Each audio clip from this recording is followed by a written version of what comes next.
Perkenalkan, nama saya Raffi Aziz. Saya dari kelas T19C1 dengan NIM 311910502. Di sini saya akan menerangkan tentang keamanan jaringan.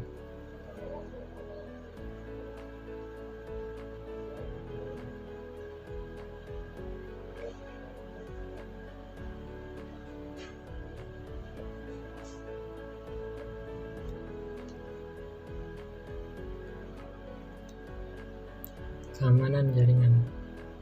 Sistem keamanan jaringan komputer adalah suatu sistem untuk mencegah dan mengidentifikasi pengguna yang tidak sah dari jaringan komputer.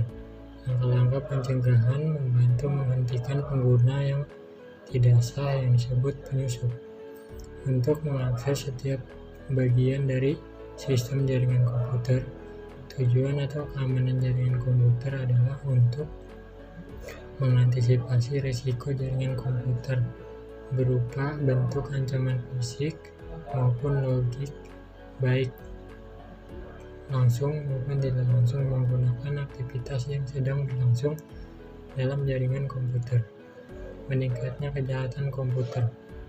Hal-hal yang menyebabkannya diantaranya aplikasi bisnis yang berbasis TI dan jaringan komputer semakin meningkat. Contoh, e-commerce. Meningkatnya kemampuan pemakai di bidang komputer. Contoh, mencoba bermain atau membongkar sistem yang digunakan. Mudahnya memperoleh software untuk menyerang komputer dan jaringan komputer murah bahkan gratis. Kesulitan dari penegak hukum untuk mengejar kemajuan dunia komputer. Keamanan jaringan biasanya terdiri dari 3 kontrol yang berbeda, yaitu fisik. Keamanan jaringan fisik didesain untuk mencegah personil yang tidak berwenang untuk mendapat akses fisik ke jaringan seperti router, lemari kabel, atau yang lain. Teknis. Kontrol keamanan jaringan teknis diperlukan untuk melindungi data yang disimpan jaringan atau data yang transit melintas. Administratif. Kontrol keamanan jaringan administratif terdiri dari kebijakan yang mengatur perilaku user seperti langkah autentikasi, tingkat akses user, serta bagaimana staf IT ketika menerapkan perubahan dalam infrastruktur jaringan. Tipe sistem keamanan jaringan. Penyerang dapat menerapkan berbagai jenis serangan untuk mengancam bisnis Anda. Oleh karena itu, untuk mendapat pertahanan yang lebih maksimal, terdapat beberapa tipe sistem keamanan jaringan yang diperlukan, yaitu akses kontrol. Anda harus bisa memblokir user serta perangkat yang tidak sah yang mencoba mengakses jaringan Anda. Jika pengguna tidak sah tidak dapat masuk ke dalam jaringan, maka sejumlah kerusakan yang dapat mereka lakukan akan sangat terbatas. Akses kontrol juga memungkinkan Anda untuk meningkatkan perlindungan jaringan dengan cara membatasi akses pengguna. Sebagai contoh, Anda dapat memberi administrator akses penuh ke jaringan, tetapi menolak akses folder rahasia tertentu. Anti-malware software. Perangkat lunak, antivirus dan anti-malware dapat melindungi perusahaan Anda dari berbagai malicious software seperti virus, ransomware, worm, bocoran. Gunakan anti-malware yang dapat terus memindai dan melacak file berbahaya yang ada dalam jaringan. Yang ketiga, application security. Aplikasi yang tidak memiliki sistem keamanan yang baik seringkali digunakan penyerang untuk mengakses jaringan Anda. Dapat menerapkan sistem keamanan aplikasi. Anda dapat melindungi aplikasi apapun yang berkaitan dengan keamanan jaringan Anda. Yang keempat, behavioral analytics. Anda harus mengetahui seperti apa perilaku jaringan normal agar lebih mudah untuk mengidentifikasi anomali di jaringan Anda. Network Anomaly Detection (NIDE) atau AD memungkinkan penggunanya untuk bisa menganalisis jaringan sehingga ketika terjadi sesuatu pelanggaran, maka pengguna akan memperoleh pemberitahuan. Yang kelima, data loss prevention. Manusia atau user menjadi rantai terdepan pada sistem keamanan jaringan. Oleh karena itu, Anda dapat menggunakan data loss prevention tool agar dapat sensitif tidak hilang, disalahgunakan atau diakses oleh pengguna yang tidak berwenang. Email security. Email security juga diperlukan karena manusia atau user sering menjadi target serangan email phishing. Dengan email security, Anda dapat membantu untuk mengidentifikasi email berbahaya serta memblokir serangan. Yang ketujuh, firewall.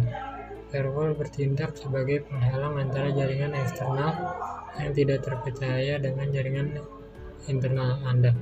Administrator biasanya akan mengkonfigurasi sekumpulan aturan yang ditentukan untuk memblokir atau mengizinkan lalu lintas ke dalam jaringan. Yang kedelapan, intrusion prevention system. Intrusion prevention system atau juga dikenal dengan intrusion detection dapat memindai dan menganalisis lalu lintas atau paket jaringan sehingga berbagai jenis serangan dapat diidentifikasi dengan mudah. Yang 9, Virtual Private Network atau VPN. VPN merupakan alat yang dapat mengautentikasi komunikasi antara perangkat dan jaringan. VPN akan diciptakan terowongan terenkripsi yang aman untuk menghubungkan perangkat Anda dengan jaringan internet. Dengan VPN, Anda dapat terlindungi dari pengintai atau pengguna lain. Yang ke-10, Web Security. Secara garis besar, Web Security merupakan langkah-langkah keamanan yang diperlukan untuk memastikan pengguna website yang aman saat terhubung dengan jaringan internet. Web Security membantu mencegah serangan berbasis website yang menggunakan browser, sehingga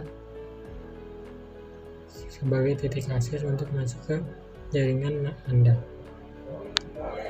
Security Information and Event Management (SIEM) akan memberi informasi atau insight kepada para IT security mengenai track record atau aktivitas yang terjadi di dalam IT environment perusahaan Anda.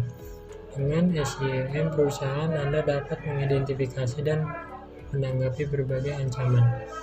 Yang ke-12 ada Endpoint Security. Terkadang perangkat pribadi menjadi target serangan ketika pengguna menggunakannya untuk mengakses jaringan bisnis. Endpoint security diperlukan untuk melindungi jaringan ketika terhubung dengan remote device. Yang ke-13, wireless security. Secara umum, jaringan wireless kurang aman jika dibandingkan dengan jaringan tradisional. Dengan demikian, langkah-langkah keamanan pada wireless perlu ditingkatkan untuk memastikan bahwa peretas tidak akan mendapat akses. Yang ke-14, network segmentation. Terdapat berbagai jenis network traffic. Masing-masing traffic tersebut memiliki risiko ancaman yang berbeda-beda. Network segmentation dapat meningkatkan sistem keamanan jaringan. Network segmentation akan membagi jaringan komputer menjadi beberapa bagian, sehingga mudah untuk mengontrol bagaimana trafik mengalir ke seluruh jaringan. Apakah sebab-sebab umum sehingga serangan terhadap network tidak bisa kita tangani atau bendung? Yang pertama, secara fisik jaringan kita tidak terlindungi. Misalnya, router ditaruh di sembarang tempat. Bisa diakses orang luar, server tidak ditempatkan pada ruangan yang aman. dan jaringan wireless tidak terenkripsi single password, membiarkan servis yang tidak aman dan rentan berjalan tanpa proteksi yang cukup. Servis seperti Terlan, Finger, dan lain-lain menjalankan software versi lama yang ada kelemahannya. Yang kelima, trafik data yang tidak diatur aksesnya. Terima kasih, sekian dari saya. Assalamualaikum warahmatullahi wabarakatuh.